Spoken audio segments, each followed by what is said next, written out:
Good morning, everybody. Thank you all for joining us. We've just got a few more people making their way in, so we're going to give it a minute.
All right.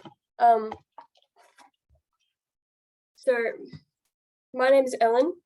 I use she, they pronouns. I'm joining you from the lands of the Wurundjeri people. I am a pale 18-year-old girl. I have short purple hair. I'm wearing a green collared shirt and a dark jumper. I am proud to be your guide for this webinar, and I'll be helping facilitate this important discussion on early inclusion in childhood. Before we begin, I would like to acknowledge that even though we are meeting virtually, I am meeting from the lands of the Wurundjeri people. We would like to acknowledge the traditional custodians of the land on which we work, live, and play. We pay deep respects to the elders past, present, and emerging, and acknowledge that sovereignty was never ceded, always was, always will be. There is no justice without First Nations justice. I would like to encourage everyone watching to pop in the chat what lands they are joining from.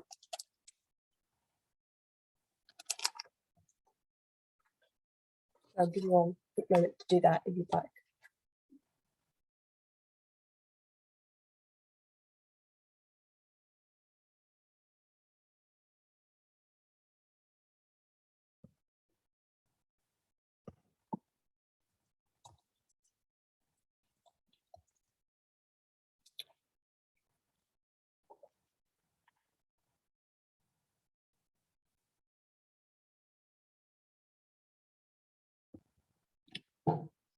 In today's webinar, we have a lot of meaty content to cover, including talking about early intervention, including some stories from us, then the role of early intervention in inclusion, and we will also discuss some of the complex areas that children and families need to navigate. After this, we'll have a nice 5-minute break. We will then come back together to talk about practical ways to make the most of early intervention and have some final reflections. CYDA believes hearing direct from young people with disability about their experience helps families, caregivers, and communities to have higher expectations and aspirations for all children. We ask today that we are respectful of one another and we are inclusive. Sometimes, in talking about our experiences, we might get a question or cover a topic that is sensitive or includes tough stuff to hear. We use content notes. We will warn you that what we're about to talk about is, for example, ableism or discrimination, so that people can choose not to hear this sensitive information. Later on, we might not want to answer a particular question posed by the CYDA team, and the CYDA team might step in.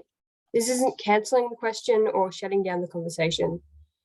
We want to make sure everyone's needs are met, both yours and ours. We're going to go around and introduce ourselves in a moment, but today we have myself, Jera, and I don't think was here, and the CYDA team of Sue, Miranda, and Mandy, and one of our educators, Doreen. I'm going to now ask everyone to go around and introduce themselves. I believe Jera's up first. Hi everyone, I'm Jera. I'm part of this I am a man. I live on the Dunica and Gundagawa land. I am tall and I have a moustache and beard. I like to wear a hat. I am wearing red glasses today to go with my red checkered shirt. Favorite childhood memory. Growing up, I have always loved being with my younger brother. He taught me lots. I like to copy him. Mum and Dad, remember, I first stood up to see my brother who was in the playing pen when I was 3.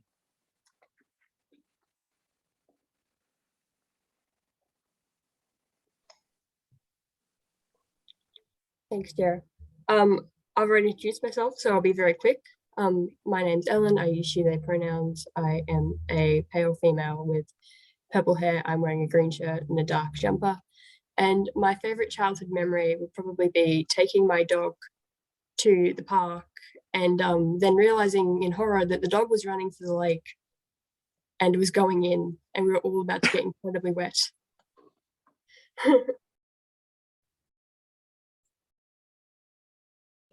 Thanks, Ellen. Hi, Sue speaking. My name is Sue Tape. I work for CYDA. My pronouns are she, her, and I'm joining you today from the lands of the Yugara and the Turrbal people. My favourite childhood memory is anything to do with water, the surf, the pool, and playing in the creek. Doreen, our educator, will be joining us later this morning, but I would like to pass over to Miranda now, please. Hi everyone, my name is Miranda. I work for CYDA and I'll be presenting this session alongside Alan and Jera today. I'm calling from Wurundjeri country and the pronouns I use are she, her. A visual description of me, so I'm wearing a cream coloured jumper, a scarf because we unfortunately don't have heating. I have glasses and brown hair that's tied up, and then behind me is a very white wall. Cool. My favorite childhood memory, I've got 2 older brothers who are quite close to age as to me, and I just have memories of being absolutely obsessed with them, wanting to wear their clothes, wanting to play with their toys, wanting to follow them everywhere. Yeah, and sometimes they enjoyed it and sometimes they didn't, but I've just got lots of fun memories of playing with my brothers. And I'll pass to Maddie, who is doing our tech support. Maddie speaking. Hello, my name is Maddie. My pronouns are she, her, and I also work at CYDA. I'm calling today from Wurundjeri country. And a visual description of myself, I have pale skin and long brown hair that's tied up in a ponytail. I'm wearing a grey scarf and a black jacket, and my Zoom background is blurred, but you can see a white wall and a black door. And my favorite childhood memory, I think, would be anything that involves my siblings. Quite similar to Miranda. I have lots of good memories of playing with them. I'll hand back to you, Ellen.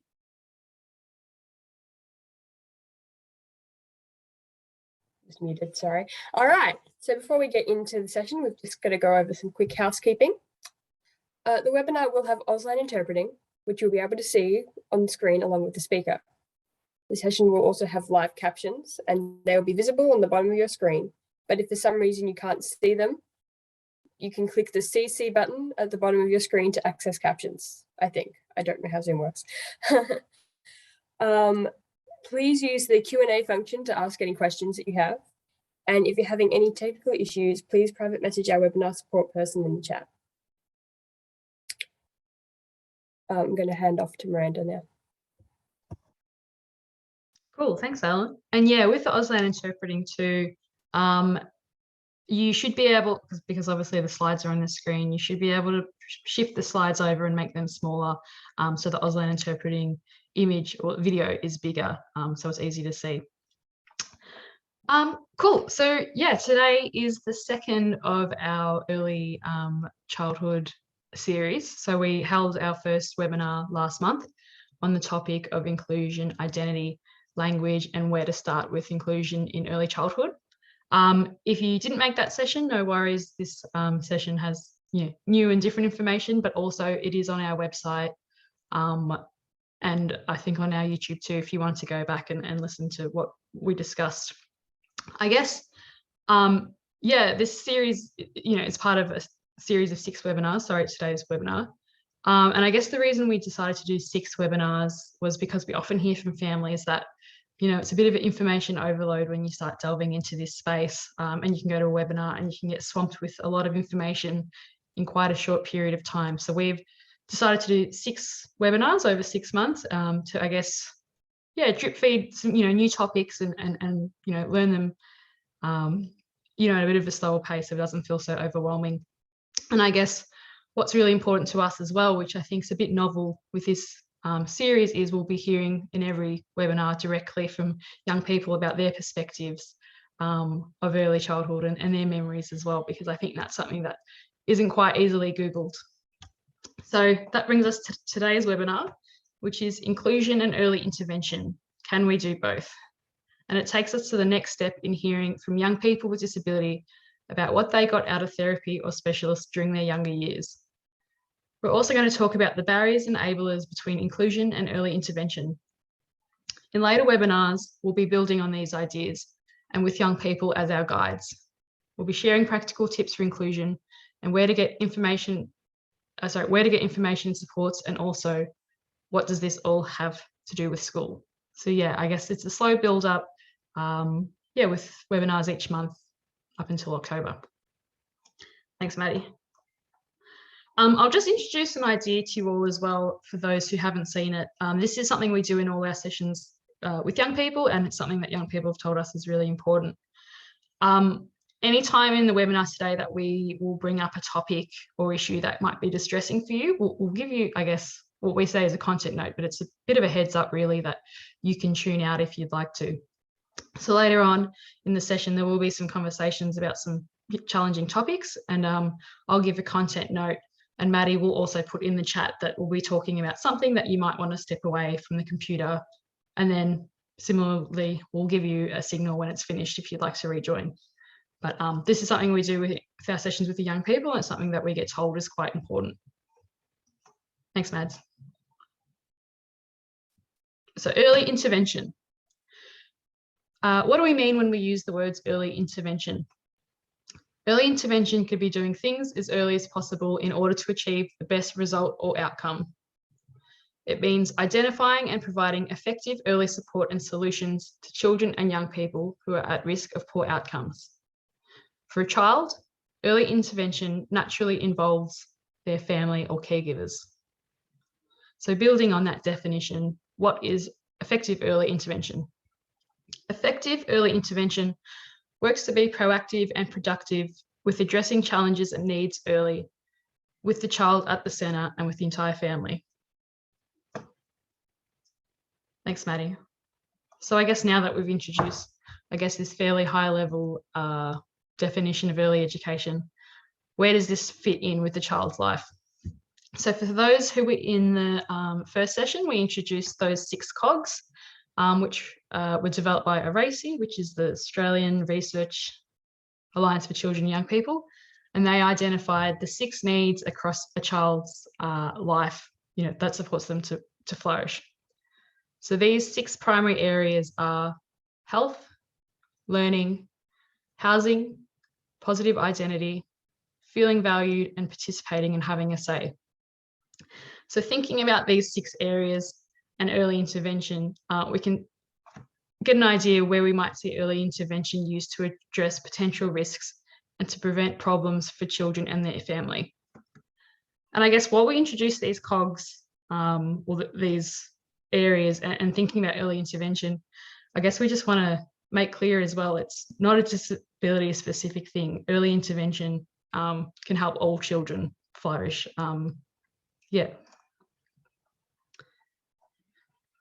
Cool. So also on that slide, you'll see types of early intervention. So again, trying to think about more practically, what areas of life can early intervention fit? So you can have early intervention at the end. So I think you also would have all received a handout as well, which has the same types of early intervention, but some more detailed examples as well. But you can have early intervention, I guess, at the education support at the family level, as well as peer support networks and online support, place-based programs, the involvement of specialists, age-appropriate measures or assessments, and then also crisis and emergency networks. And again, this is relevant for all children, and they're not disability specific. So yeah, as I mentioned, the worksheet for this webinar also includes a fuller list and more examples. And a link to the worksheet is going to be posted in the chat if you wouldn't mind, Maddie. Oh, thanks, Maddie did that. It's in the Google Drive. Yeah, so thinking about these areas in early intervention, using this worksheet, you might like to come back to it and jot down some types of early intervention that may fit in with your family life and your community. And yeah, hopefully this worksheet will also help you think about the range of options available to children and families in your community. Thanks. I'm going to pass to Ellen. So I'm just going to take what Miranda has said and just put it into some context of some quick examples. Providing an easier and safer way to access a building or vehicle doesn't mean someone doesn't have the right to be in that place. Adjustments made to an environment, a place, or an activity means that more people can participate in their community. A ramp, for example, can help a multitude of people. Providing supports or problem solving an easier way to do something is a good thing. Children develop at different speeds and in different ways. Communication is a classic example. Providing an early intervention, like communicating via Auslan and speech, doesn't limit a child's future mode of communication to only one way. Providing a high-tech means of communication like an iPad doesn't mean the child will not communicate verbally as well. Getting support and therapy to problem-solve techniques or hacks to make life more straightforward and less difficult is one of the roles of early intervention. One example would be an OT could problem-solve a child with hand grip problems so that using a spoon is less tricky and messy, and this can lead to food being more interesting and enjoyable for the child and their family. Similarly, a physio can show a small child and family members a safe way to get into the car that supports the child's head and the family members' back and reduces stress when trying to get into the car and out of the house. Another example would be a social story to help set up to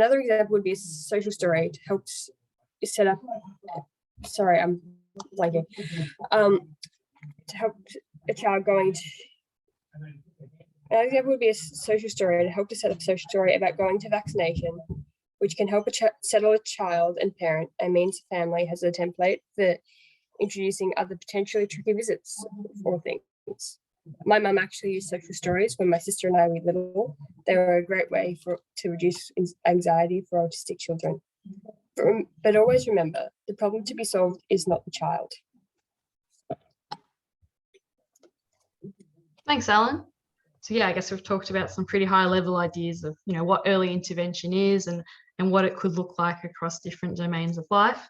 But yeah, what does that all mean? So Jera, I'm going to call on you, please, to share your story about some of your earliest memories of early intervention in childhood. And I think Tim will also be joining Jera in a support capacity. Hello, I'm Tim. I'm just going to be prompting Gerald that he's going to be doing most of the talking. And we might make it a bit of an interview. Gerald can answer the question. Yeah. So Gerald, what role did therapy play when you were little? Well, my role with therapy was I had lots of therapy and interventions when I was little. Mum and Dad said I had physio, speech, vision, and OT people come to our home most weeks. I also went to hospital for orthotics, assessment, drug trials, and tests. Did you like it or hate it? I liked having people come to my house to play with me and bring me some toys. Mum liked having someone to talk to and ask questions to. Some therapists were better than others. I liked it when we got the same person who knew me. I didn't like going to hospital. It was scary and hurt sometimes. It was boring when we had to wait a long time. Did it get in the way of other things? Not really. I had lots of time at home because my seizures, so it helped to have something to do. When I was older, I went to playgroup and church to where I got to be with other kids. but I couldn't do what they did. It was hard for me to join. It was hard for me to join in. My brother taught me the most, and people who knew well. What things were hard? My family was always busy with appointments, but at least I got to go out. I think my brother found it the hardest. Holidays were hard, but Mum and Dad asked a friend to come with us to help. Did it help with everyday activities? Yes, the therapist helped me with helmets so I didn't hurt my head. I had stand frames to help my legs get used to standing. Standing frames. Yeah, you want to show a photo? I'll show a photo of the standing flame for you all so you can see how little I was in the picture. Do you guys want to have a look? Very cute, Jera. Yeah, just a cute little baby brother. And the next part of my story will be, I had corner chairs with trays so I could balance and use my hands. The therapist had ideas for helping me use my eyes with great toys. Later, I used to walk.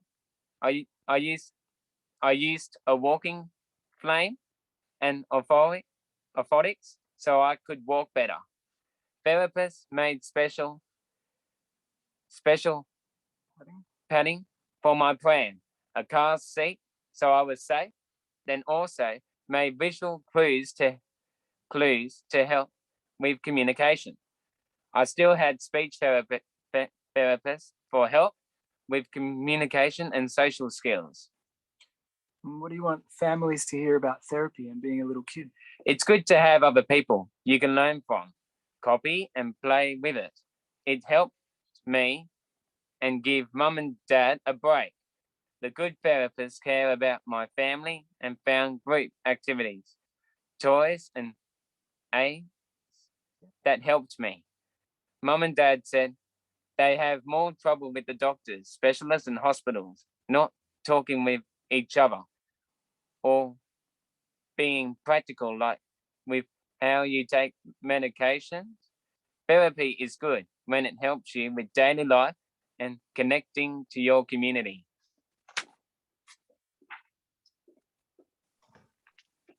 Thanks, Jera. I didn't realize you were going to show the photos, and that was such a bonus. Thank you for that. No worries. Cool. Thank you so much for sharing, Jera, and we'll hear Alan share their story later on. But I guess, and again, we present what we think is a pretty cool opportunity to ask Alan and Jera questions, and they've kindly said that they'll answer any questions in the Q&A. We don't think many other webinars do offer the opportunity to ask people, about their. Well, we don't get. I guess we just encourage you. This is a space, and there'll be a Q&A later on in the session as well. But if you do have any questions for Alan and Jera about what they've shared so far, about their own experiences, and then Alan and Jera will decide if they'd like to answer those questions or not. So one question's come through, and I'll ask both of you if you'd like to answer it, both Alan and Jera.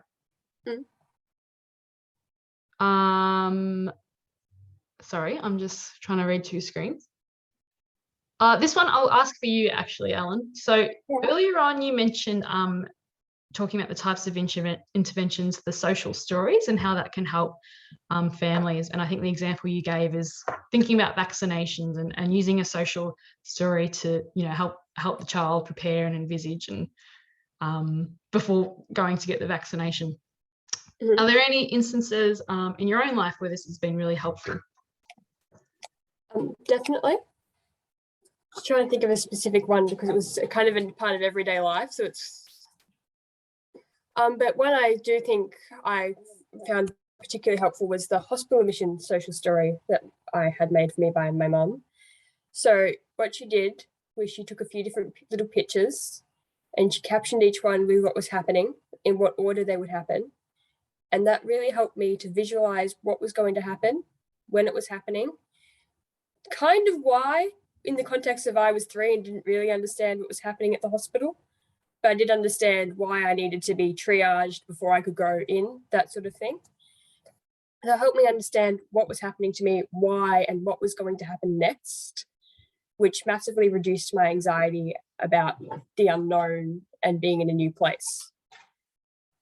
Because while the sensations and the sensory input was new, I was able to understand what was going to happen. Cool. Thank you, Ellen. Jera, I've got a question for you if you'd like to answer it. So Sure thing, Miranda. cool.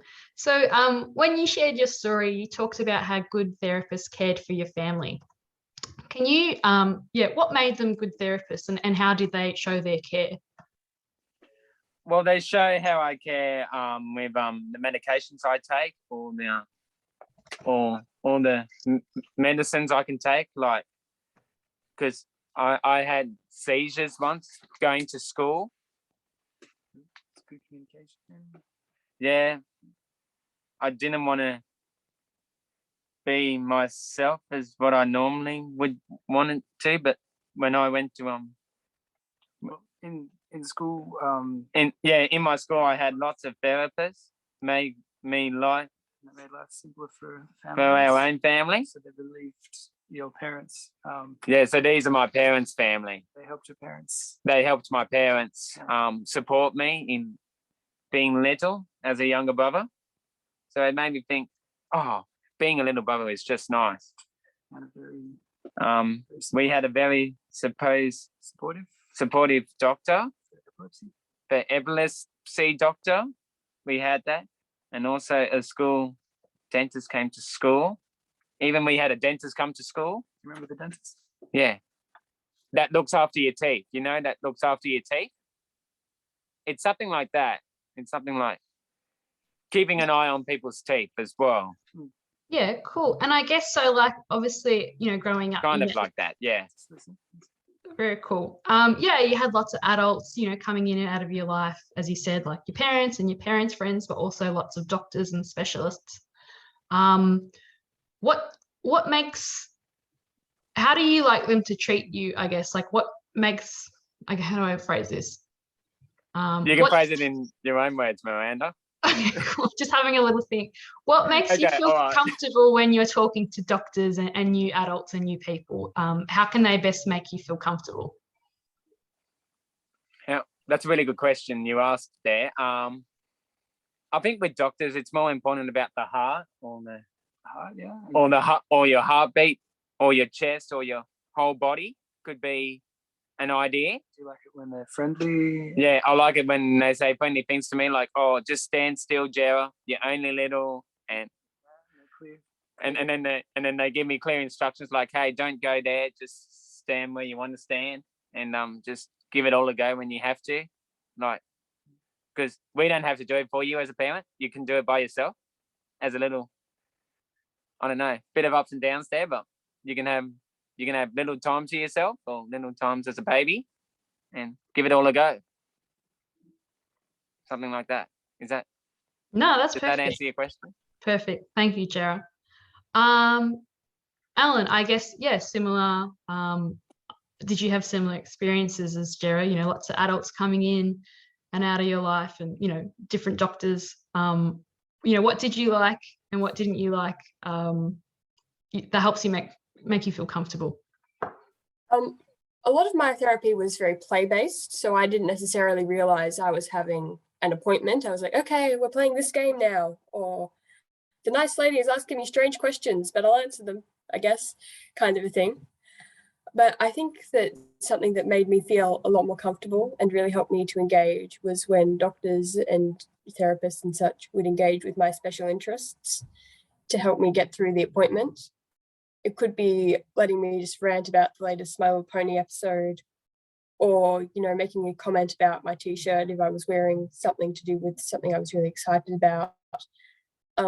If I wanted to talk about something, they could try to relate it back to what we were doing to keep me interested and engaged.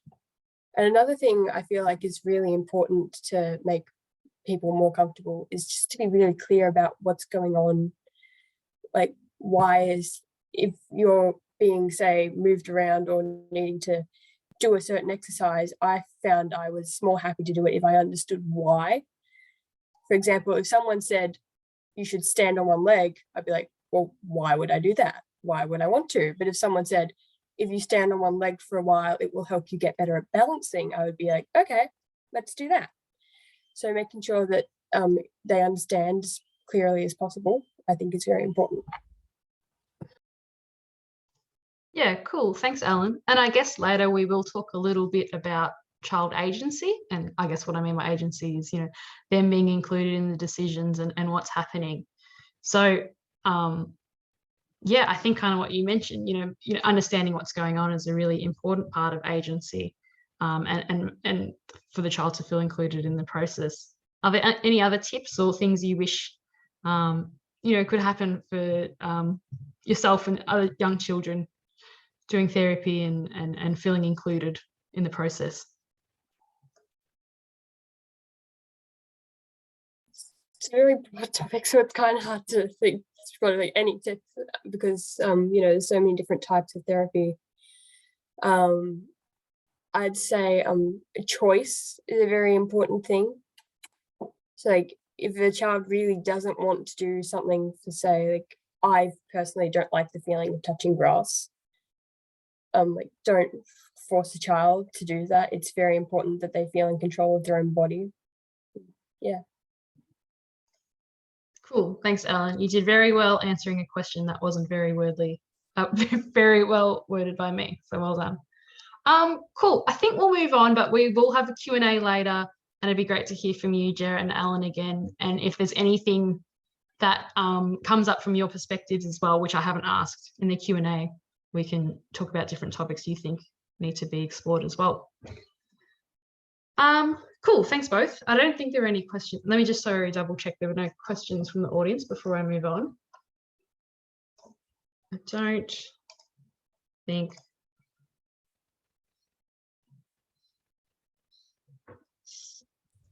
No, good to keep going, Miranda. I'll come back to one of the questions that's in there. It's fairly specific, so I'll help that person. Cool, thanks, Sue. All right, so now I guess we'll pass back to you, Alan, to please talk about the role of early intervention.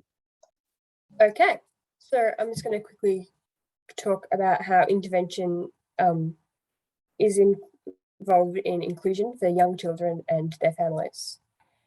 We spoke earlier about how it's important to find a balance, and the balance between early intervention and typical childhood experiences and activities. When we talk about inclusion in early childhood, it can sound a bit stilted or artificial. You might think, what? I have to schedule in time or find time for inclusion for my child? And while you don't have to specifically schedule time, we do encourage you to look for signposts, the places, and the people that can support your vision for your child. We want to be open and honest that sometimes the time and energy involved in bringing up children and supporting young children with a disability to maximize early intervention, medical stuff, and everything that life throws at you can be quite overwhelming. The early years of a child's development can impact their lives positively.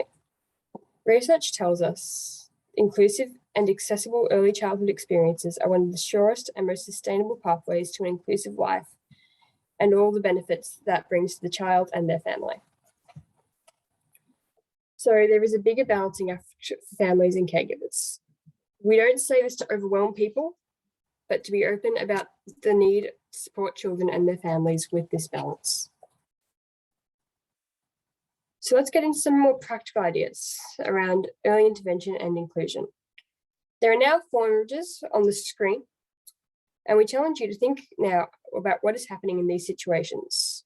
Does it look like inclusion or intervention, therapy or fun, or is it all of the above? Take a minute to look at each image and jot down what you think is happening.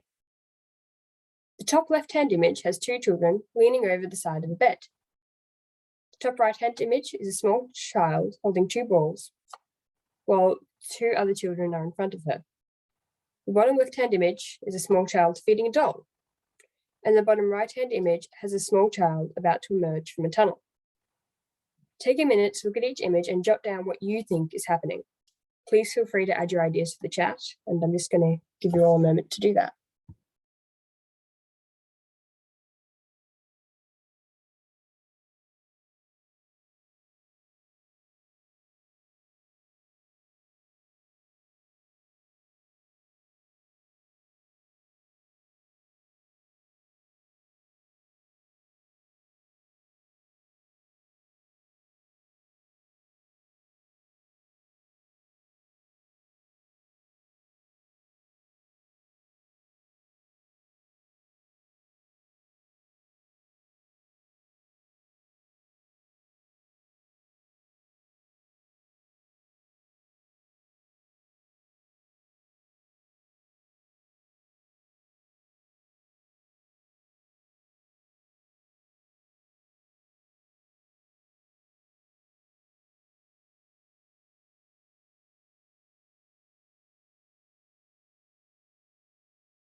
So Alan, in the chat, there's a few answers coming through. Someone's written inclusion, diverse children playing together, and then also someone else has written all of the above.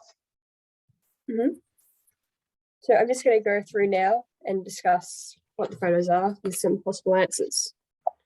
So the photo on the top left is a picture of two siblings are they just banging on the side of the bed, looking at themselves in the mirror and taking turns to follow along to a boppy song?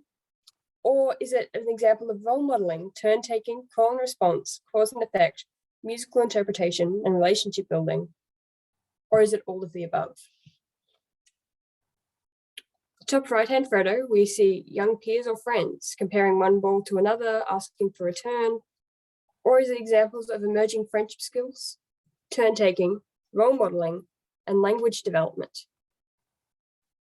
The bottom left photo shows some pretend play, feeding a doll from a selection of plastic and plastic toy food in the corner of a house?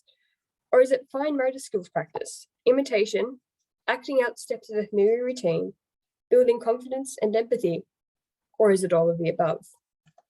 And the last photo on the bottom right, shows motor skills development, moving through the tunnel, realizing you left your hat on the other side, checking the grass at the end of the tunnel.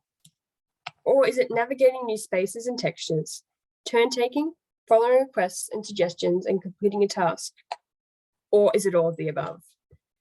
We hope these straightforward examples can help you see how the lines between early intervention, childhood development, and experiences and inclusion can add up to a lot of fun, learning, and good memories.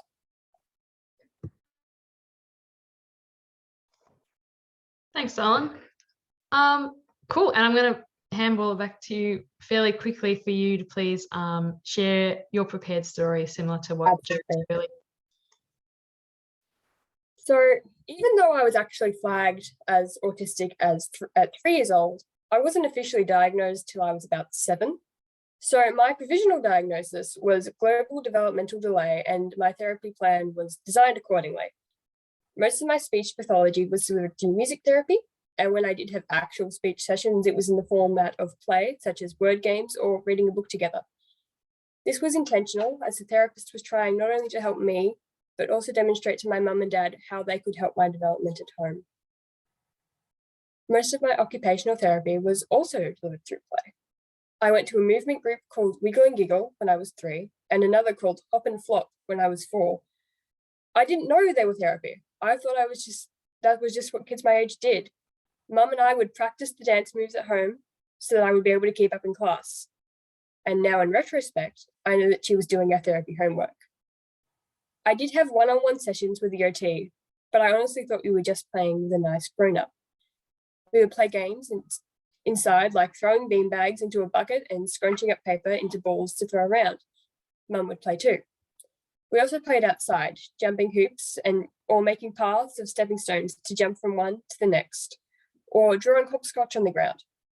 Sometimes the OT would set up some really messy play, like finger drawing in a tray of shaving foam. And I remember thinking, Mum won't let me do this at home. But if the OT put it on the homework sheet, Mum would do it, even if she really didn't appreciate the mess. And I did make quite a bit of mess sometimes. The OT also took us on discovery walks where she would get me to look for certain things like pine cones or red flowers. I think that was my earliest exposure to mindfulness. Another therapist we were involved with was a neuropsychologist, but she told me she was a child detective, that her job was to ask a lot of questions to try to figure out what my happy thoughts were. We would play 20 questions and I had to guess what she was thinking of. And then she would ask me questions about what I liked or didn't like and how I could manage to find something that bothered me. Again, I really didn't know it was therapy. I thought we were playing and helping the nice lady do her kind of weird detective job.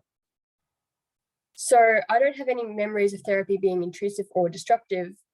It was just all different ways that adults play together. I could play with nice adults and it was no big deal. Thanks, Alan. Thanks for sharing. Cool. Before we move on, we're going to take a break in a minute, but just while it's kind of fresh in my mind, I'll ask you both a question each, if that's all right. Jera, earlier on you mentioned, and I thought it was a really beautiful comment that you made about how early intervention can help you, be included in the community. How does early intervention help you feel included in the community? Oh, it makes me feel like excited to be where I am in the community, showing me what form of a person I am in the community and how I'm connecting to the community well. So it's mostly like chatting or bumping into someone maybe chatting to some person you don't know about community and your early childhood. So you could say oh, I know I am a community musician, but that's not the case. That's not the case in some ways. But being part of the community is you got to give things a go. Like you got to give work a go, you got to give singing a go, and you got to give stuff that you're really into like a go. Like you can't just be left alone by yourself. Like you just got to be who you are and just move on. Oh, Jera, are you a bit of a musician? Yes, I am. I am a bit of a musician, as you can tell in my music room. Yeah. Bit of a Is that songwriter. where you are? Cool. And how's music help you feel and be connected to the community? Music for me, mostly busking with Tim here. So mostly it's for my busking and how much money I get. Cool. And I guess when you're a child, thinking about, school and before school, did music help you then as well to feel included and part of the community? I think music and doing music therapy in school helped me with the idea on whether I should do it or whether I should just keep doing it or giving it a go. But yeah, it's just music therapy. Give it a go, guys. See how you feel and express your life. Cool, Jera. Thanks. And Alan, you spoke about that was so fun. What a range of different activities you did as a kid, and some were fun. And I thought that what was it, the detective? Yeah, I found out actually when I was asking my mum some questions about that to write this webinar, that she just had a blank piece of paper that I was guessing. Like at 16 or 18, she would just tell me I got it right, and I never felt so betrayed. Cool. And I guess like similar, like you've had your different approaches and like different methods growing up, and as you said before, like ways that suited you and met your interests. So I guess thinking about those different activities, if you can think back to childhood, how did it help you feel included and being part of the community in a way that is important to you? Well, as a fairly shy autistic child, I was often in my own little world. I would have trouble connecting with others, and early intervention and therapy certainly helped me build on those skills of making new friends, being aware of what other people were feeling, and social cues like facial expressions and things like that. So it definitely helped me make friends as a child.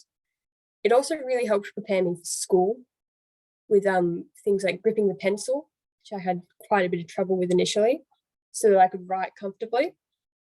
And skills such as knowing what was happening through my day, which again, to mention social stories, those helped a lot with that. And just learning hacks and tricks to get through the first few years of school more easily and connect with other people my age, as well as being more able to understand what was happening around me. Yeah, cool. Thanks, Alan. And I believe we had a question come in, and Sue, I think Sue, sorry, I haven't seen the question, but Sue, you're going to answer this one. Yeah, so we had a question from Stella, and thank you. It is a good question because we covered it very quickly. A question about the car example, getting in and out of the car, and how that relates to obviously early intervention and inclusion. And this is one of those things where one of the goals of early intervention is to also support the family to support the child to achieve great outcomes.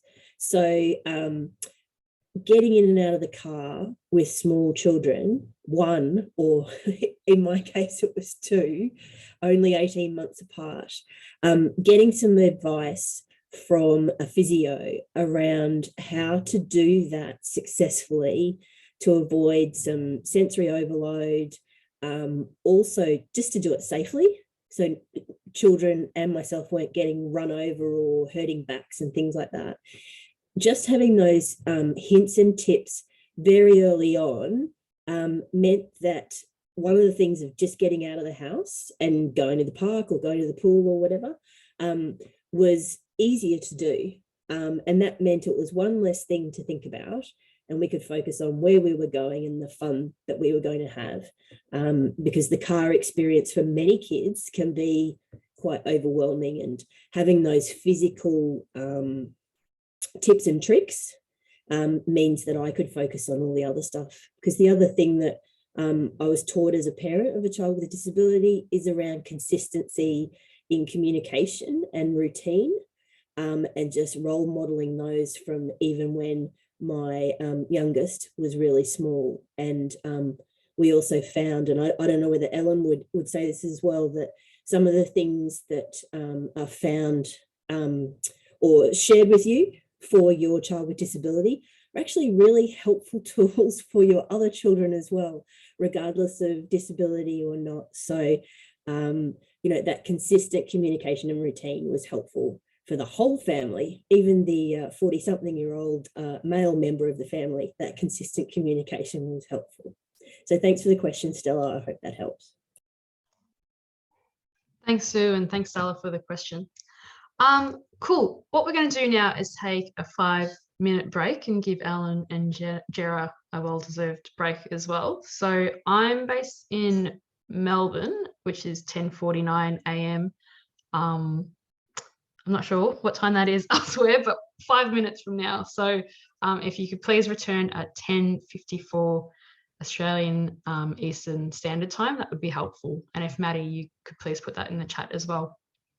So Ellen and Jera, we're going to take a 5-minute break, so feel free to turn your camera off and have a bit of a stretch, and I'll let you know when to come back.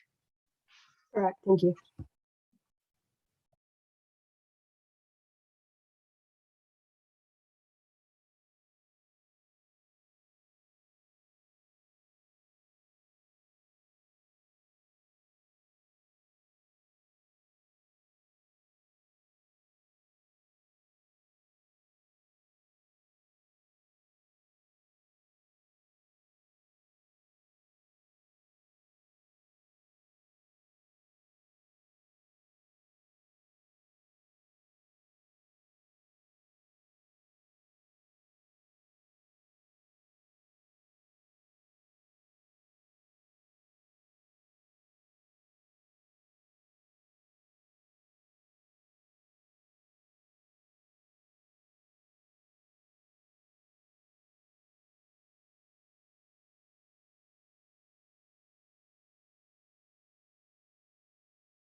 Thanks, Alan and Jera.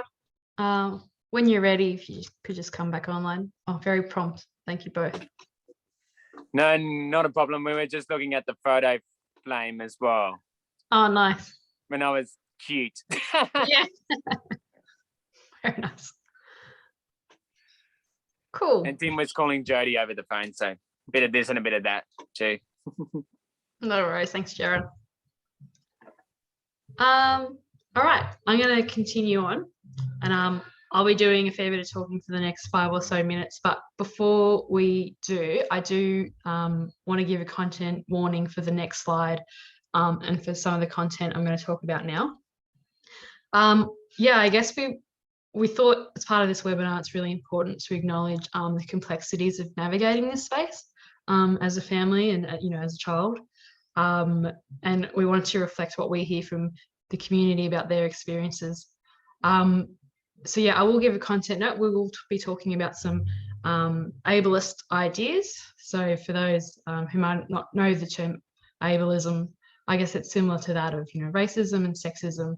It's prejudicial beliefs about disability and able-bodied people, and yeah, it's something that the young people in our community talk about a lot.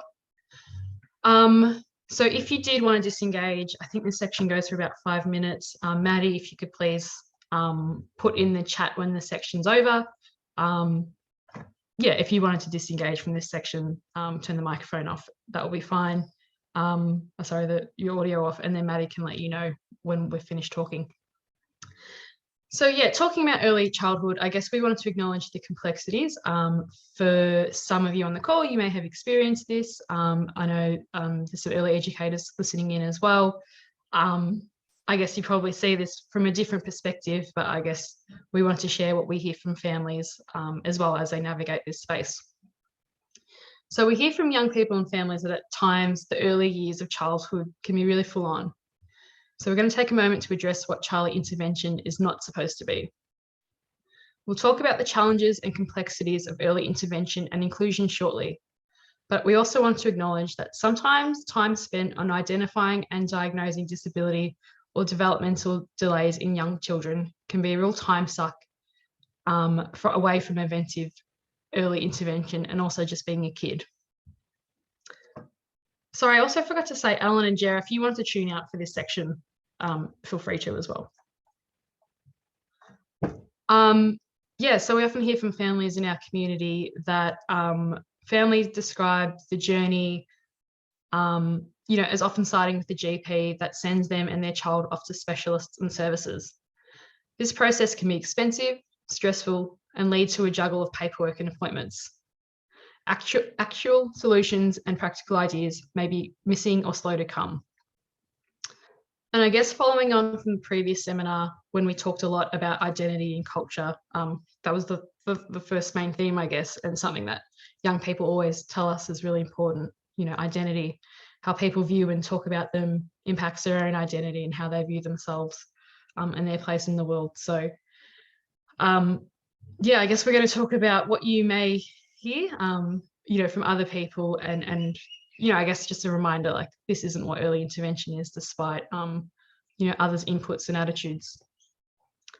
So on the next slide, Maddie, if you could just go to the next slide. These are real examples shared by Sue, my colleague, who was on camera before and is also, I guess, the mastermind behind these webinars. These are real words and statements, used towards Sue and her family.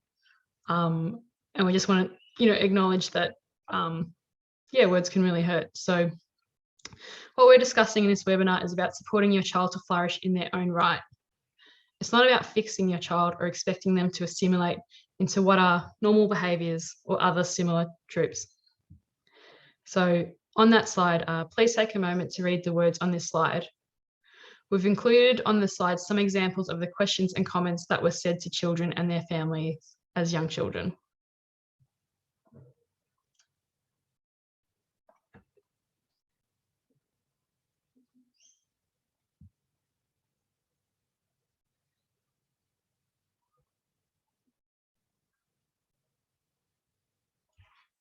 So as you can see, I guess the overall theme from these statements from other people outside of the family circle, like the theme of these comments are ableisms. And I guess ableism is rooted in the assumption that disabled people require fixing and defines people by their disability. There is this false assumption that to be a valued member of the community, a person with disability has to strive to be able to do or demonstrate all the same things other people can do. This isn't the case. A person's quality of life or role in their community is not diminished because they don't look the same, move the same, communicate in the same way, or even eat the same way.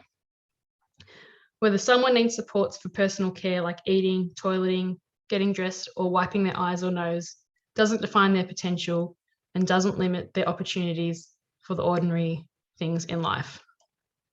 So yeah, I guess just with these slides, we just wanted to reiterate, that's not the intent of early intervention. Yeah, don't let others' attitudes and misconceptions skew your own opinions. Thanks, Maddie. And Maddie shared in the chat that the content note's over. So we'll be talking, I guess, just more about other challenges, but more logistical challenges, I guess. So we want to be clear that we're not for or against intervention, early intervention, but there are some barriers it can create, and there are some ways it can be used to successfully enable children and their families in early lives. We hear from families that they have been more successful when they find balance. Like anything, too much can be a problem and too little can be a problem as well.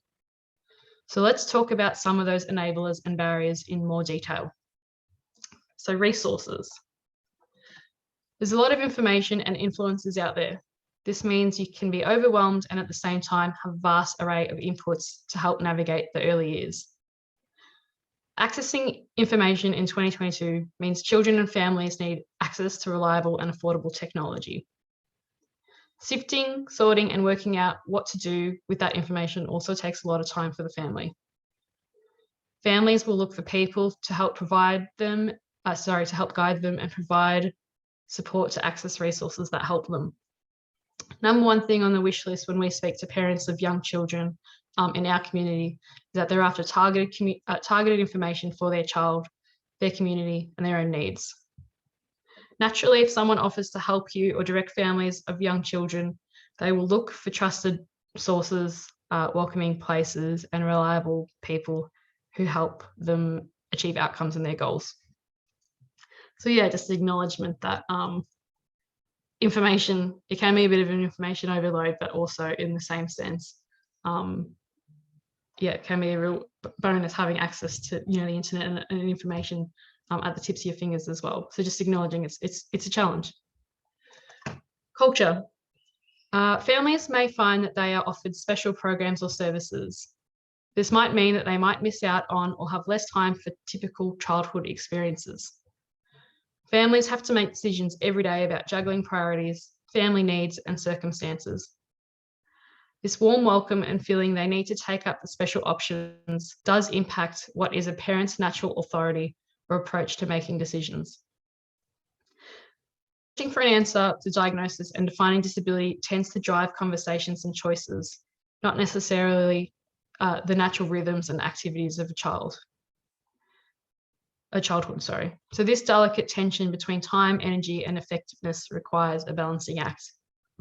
And yeah, again, this section was written by Sue, who obviously has some lived expertise in this area, but just an acknowledgement, it can be really difficult to find, the supports and therapies or whatever that can help best support your child. But then, yeah, trying to find that balance of remembering at the end of the day, your child is a child. And yeah, we just really want to acknowledge it's a balancing act, and we hear that from our community quite a lot. Lastly, voice and agency. Children and young people don't get to make choices, often don't get to make choices in their life. Children and young people with disability, even less so. Adults, including their families, make decisions for them and about them. Ultimately, the child should be front and center. Supporting a child to find their voice and to use it can start from day one. A child's voice comes in emerging in different forms. Please prioritise and role model listening and acting on that voice. So yeah, just acknowledging again, it is a challenge, and lots of different families engage in different methods, and we hear this from families with older children as well. But as you heard from Ellen before, it is really important to have agency and a say. So what works for your family to make sure your child's included is really important. Just have we got time yet? Just thinking about that last idea of having a say and using your voice to have a say in what your childhood looks like. I guess I'm going to put this, I asked you a little bit before, Ellen, but I'm going to ask again, what do you think is important in childhood, and how can, I guess, a child have a say in what their days and weeks look like?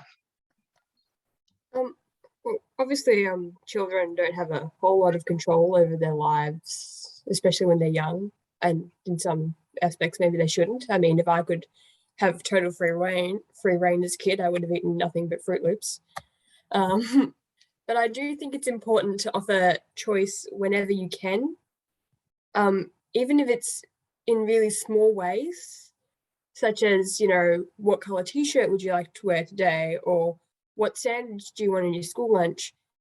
And then making sure that you always respect those smaller choices and teach your child to be able to advocate for what they do want and stand up for what they think is important to them, so that later in life, when their choices are a bit more important or will have greater effect on them, they have always been able to know they'll be respected and that their voice and choices matter. So I think just allowing choice and then respecting the choice whenever possible is very important from as early as you can. Thanks, Ellen. And Jera, I'm going to ask you the same question. So thinking back when you're a little kid, how can families make sure children's voices and opinions are heard? Well, they can be heard from any particular child, like whether you're singing a song to them or whether you're cuddling them or giving them a nice hug. Or how did mum and dad help you make choices when you were a kid sometimes? Making choices means I'm eating the wrong food, or I'm not talking as much as I wanted to as a little child. But did you have a similar answer there, Ellen, to where you get choice over clothing? Sometimes I get choose on what clothing I wear and the food choices that I get. So it's mostly the food that I eat and the company that I get, mostly for my jobs. And do you remember other choices you might have been given when you were younger as well? My other choices are dancing. I'm really into dancing. They're my styles of stuff, Miranda. And my favorites are dancing when I was a little kid. I was dancing around on the grass when I was little. Remember anything? Dancing to the chicken dance. Remember anything at school? Would teachers give you choices at school as well? Yeah, teacher giving me choices like when I should have a needle, and sometimes I get a bit scared when they sting, like flu shots or like getting hurt, like ow, my needle hurts. Like it's so bad. It's like I can't even notice the needle going in, or I'm not sure what arm it goes in. Like it's so confusing like that. So you could say, oh, if I need a needle, maybe I should just hold still and achieve what my goal is. So I'm not really saying, yes, may I get the needle done? It means I need to get it done. I need to be more brave. I need to be like, get my balance right, get my voice right as well. So I just need to work on that and work out a better structure for my life. As much as you said as well, what is a contribution and what's giving things a go? And I'm really good at that. So cool. Yeah. Thanks, Jera. I'm learning about you. You're a bit of a performing artist, dancing and singing, bit of a double threat. Cool. Thank you both, Alan and Jera, for sharing your ideas. Yeah, and acknowledging that section talking about the challenges is over, but we did think it was really important to acknowledge families' experiences. I'm going to pass to Alan now, who's going to talk about more practical ideas, moving forward. As we're getting into the more practical area of the webinar, I'd like to just go back to a goal we spoke about in the first webinar. The goal is to make sure your child is warmly welcomed, supported to be part of things that all children enjoy as young children, being included in everyday, ordinary activities from as early as possible with any necessary supports will help overcome any bigger barriers down the track. So early intervention can be a very effective tool in establishing development, learning, and inclusion. When you're looking at supporting your child's development, there are a number of areas you could focus on, but the 4 big ones would be physical, social, emotional, and communication. These are all interlinked in many ways, and we've included some graphics here to prompt some ideas of where to start. These might be things your child likes, you may have at hand, or merely an idea. You will notice the prompts are graphics of childhood things: a musical instrument, a bike, a spinning toy, some ice cream, a tent, a wheelbarrow, a phone, a chair, a beach ball, some sand and a spade, a hanging mobile, a playhouse, a keyboard, the musical instrument, and some nice building blocks. Similar to the 4 images we looked at earlier, what do you see when you look at, for example, a ball? Is it something to throw or to catch? Or is it something to share and take turns with, practice the word ball, the sign for ball, or just the word no? What is possible with, say, the phone? Do you press the buttons or lift it to your ear? Or do you talk about who is on the other end? Or do you need to explain that, no, you can't call grandma at 5 a.m. or that in the day we only text mum and dad as they're at work? How about when you stack blocks? You can use your whole body, or you could use just one limb. You might have to start again if your big brother drives his truck through your block stack. And you could also learn that it's okay to ask him to take the bypass next time, or that a hand up will tell him to stop. Some of these toys are fun things might be part of early intervention or therapy. We might meet some adults who have great ideas about how music or water can help us move more freely, so that when we are on land or ready to tackle swings, we can put those ideas into practice. And that the lovely person who makes signs and sounds and repeats them over and over really wants you to use your voice so you can tell them what you like and what you want. Some of these graphics might also represent some new sensory experiences, such as smells, tastes, sounds, and/or textures. One way to look at how development and early intervention and inclusion are not as complicated as it might seem is looking at the cycle of development, which is now on the PowerPoint. For example, playing with a ball at home would help build guidance to improve hand strength in gripping the ball, talking about the ball and what you like about it, and throwing the ball back and forth with friends at the park. Childhood is all about learning, fun, support where needed, practice, growth, and then the cycle starts off again. You could apply this to any of the areas we talked about before. As a quick recap, that's physical, social, emotional, emotional, and communication. Let's look at some questions to help you get started, because it is a really big topic.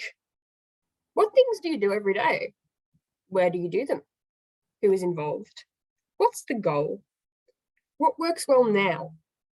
Who can help? Who has some tips or ideas?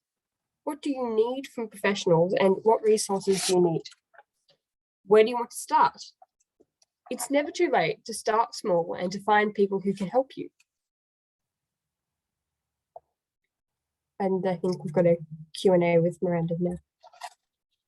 Thanks, Alan, for all that.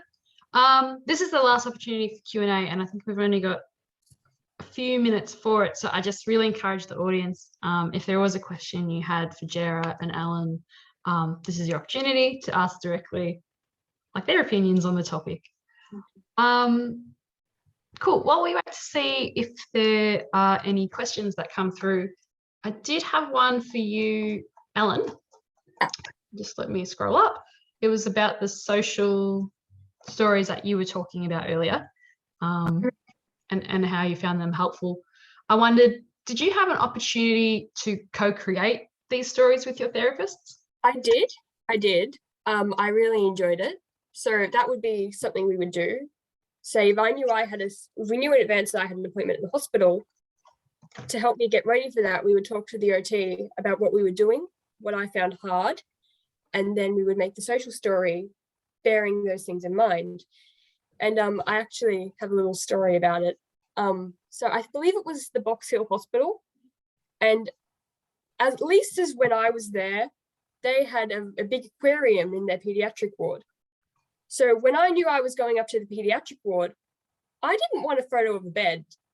No, I wanted a photo of the fish, because that was what was exciting to me. And that's what was going to help me feel less anxious about going in.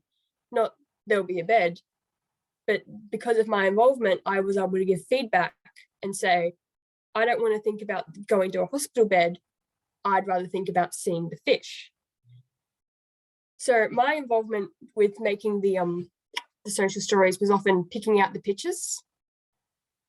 And I believe I was also chief in charge of putting the stickers on, which resulted in many, many stickers, not just on the social story, all over the house. And I'd like to, again, apologize to my mother for that. Cool. Thanks, Ellen. Oh, sorry, were you still going? I was just going to quickly wrap up and say that being involved in making the social story, again, helped my understanding of what was going to happen. And it made the process a bit more fun, because it was like we were making up like a little story and then acting it out. So it felt a bit more fun than nerve-wracking, maybe. Yeah, cool. Thanks, Ellen. Jarrah, I've got a question for you now. So Yes, Miranda. You've spoken a lot about the close relationship you have with your brother. I guess, yeah, thinking about that relationship, when you were a little kid, did you learn things from playing and being with your brother?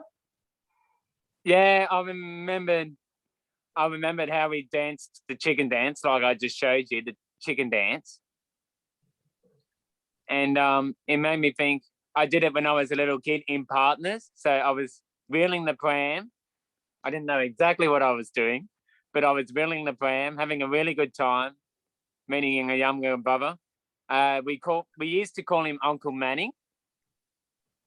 Uncle Manning as a little time, and my parents would call me, oh, who's this uncle? And they said, oh, is my name Uncle Jarrah? So some people started calling me Uncle Jarrah for a change. Manning in the pram? Yeah, and I would push Manning in the pram as well, but he wouldn't like that. But I would want to push him in the pram. And I said, no, it's your pram, not my pram. But did Manning teach you anything? Do you remember Manning teaching you any tricks or things to do? Wheeling backwards and forwards on the pram.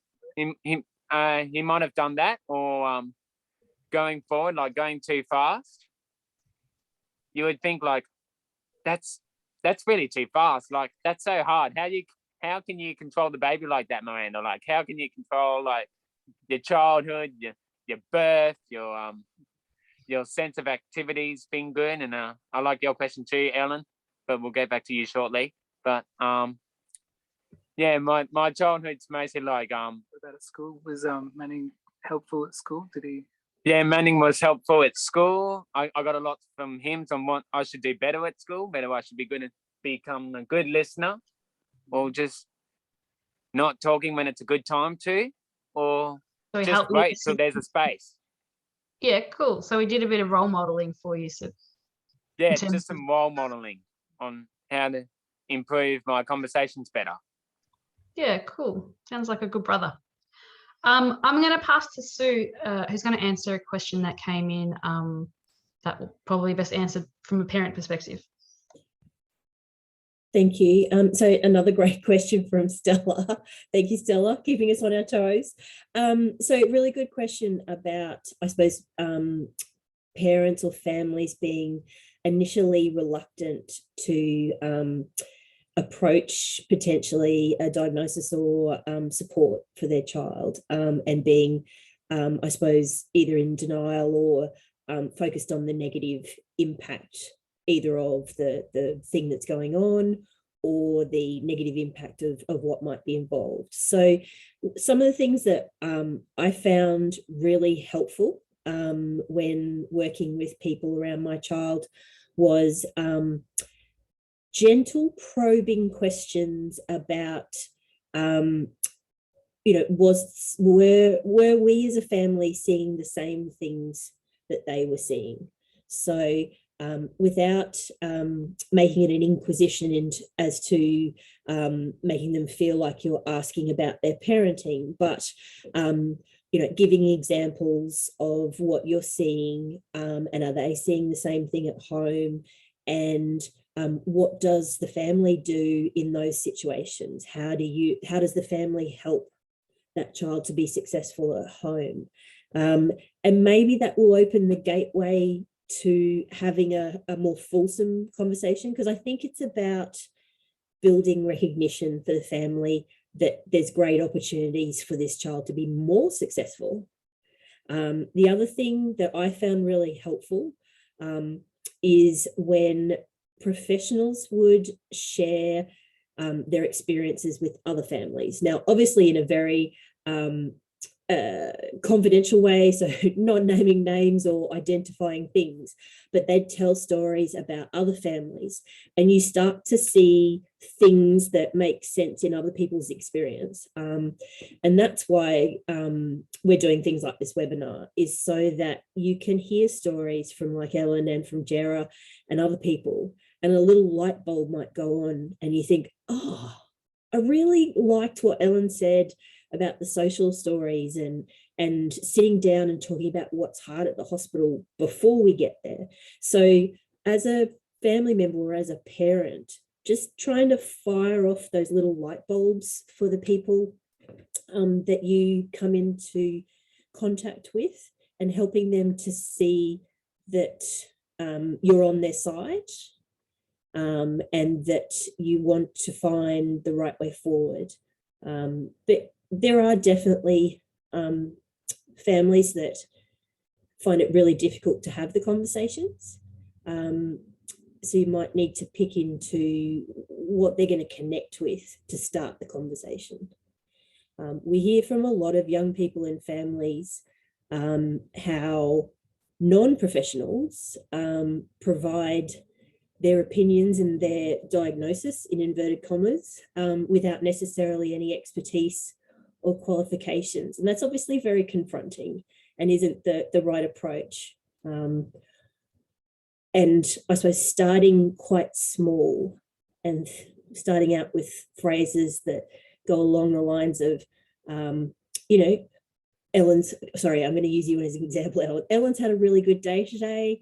I did notice when she was playing in the home corner with so-and-so, and then just building on those stories to pull out the information that you want to discuss. So I hope that helps. Thanks, Sue, and thanks for Ellen and Jera for sharing your ideas as well. Cool. We're getting ready to close, but I guess like we've covered a lot of different topics today. Thinking about what early intervention looks like, at home, but then also in other settings, and then also some of your memories. I'll let you go one by one, but I'll ask you, Alan, first for your final reflection. So what's the one thing you want families of young children to know about, early intervention in this stage of life? I think relating back to the ideas of choice and control, because that's what was always really important to me in my experience. Children aren't in control of much, but they are in control of their own bodies. So if walking on grass or wearing wool or hugging grandpa is distressing them, don't force them or pressure them to do so.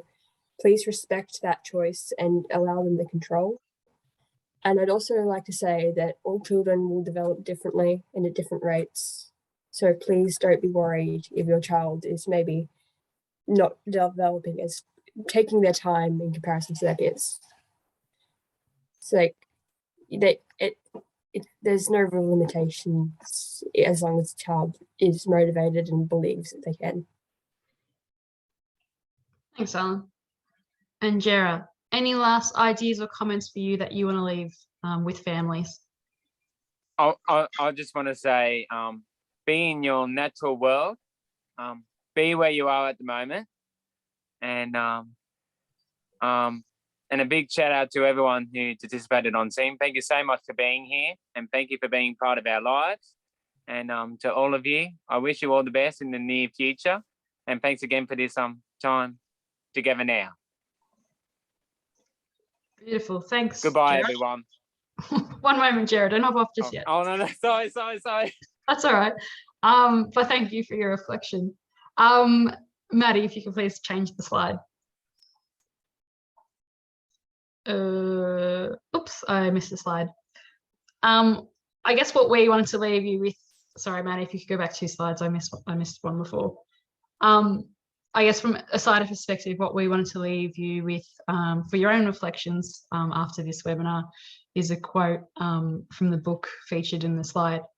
And the quote is, "It's important to think about how we talk about disability, because how we talk shapes how we think, and because the way we think shapes how we talk." So again, just bringing back that idea of identity and you know, language back into the conversation.